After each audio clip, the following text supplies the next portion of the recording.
It takes 9 months to have a baby, but to find infant care in Maine can take even longer. I am looking for infant care. That's why Jen Kellerman is calling childcare providers almost a year before she'll actually need it.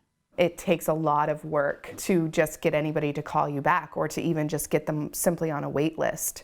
And then you feel in this really tough position. You feel like you're trying to get a job, like, pick me, don't you want my child? We must get 1 to 3 phone calls a day, mostly looking for infant toddler care.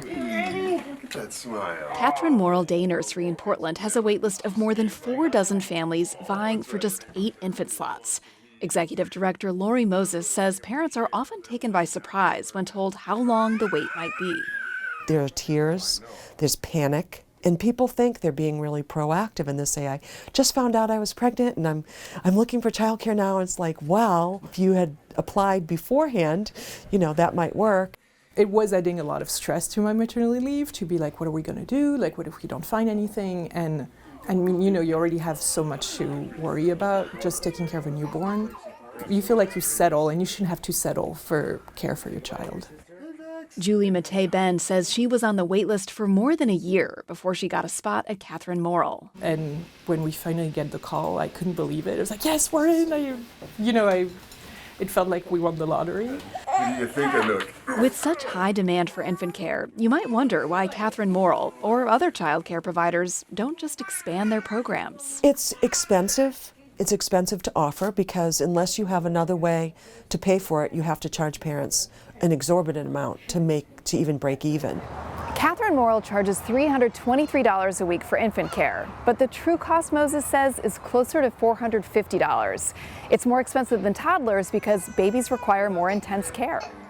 Look, are you being nice? Oh dear, Mommy warned us about your hair pulling. In the infant room at Catherine Morrill, 2 teachers take care of 8 babies, a ratio that's required by state law. Those 8 tuitions, wherever they come from, have to support 2 teachers, whereas in the preschool rooms, you can have like 15 to 18 tuitions supporting 2 teachers. You know what I mean? So that's one reason why it can be so expensive for this age group.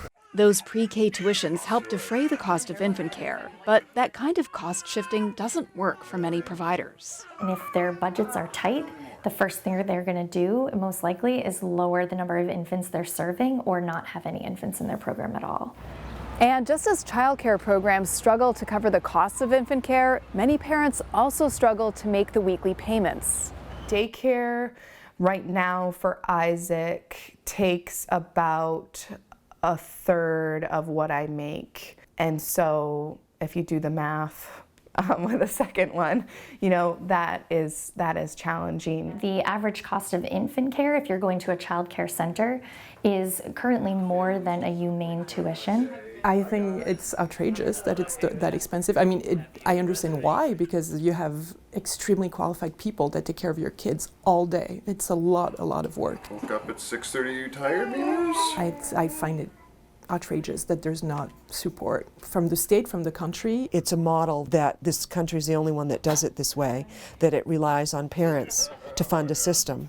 One of the key things that we're going to really need in Maine if we're going to expand infant care is some type of public investment. That public investment, says Tara Williams, wouldn't just benefit families. I love you. Having stable, safe, and quality care for young children is what allows young parents to go to work. And so for businesses in Maine, this is a really key part of having a stable workforce and of having their organizations and their businesses thrive. Okay, well, I'll leave you my information anyway. You're in this kind of weird position before they start public school where you have to, pay to essentially kind of keep your job. It's a price Jen Kellerman is willing to pay. She just needs to find care for her baby. I would say I think about it every day. I talk about it a lot with my coworkers and my colleagues and kind of what am I going to do? What am I going to do? But she says she's still not sure what she'll do. Thank you. So, another voicemail. For Maine Public News, I'm Patty White.